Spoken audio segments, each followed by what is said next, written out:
আমরা ভালো মানুষ বলে ভোট দিলাম, এটা ডিফল্টায় দেওয়ার পরে ইনি দেখতেছি মা বোনেরা ভোট দেয়। এখন এই মা বোনেরা আবার যেটা বেরিয়ে বলতেছে যে আমাদের ভোট আমাকে ফ্রি দাও।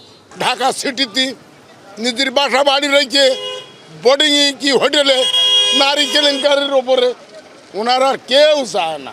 আর কি বলবো, আমি এটুকু বলি যে এরকম ভণ্ড প্রতারক এমপি না থাকাই ভালো।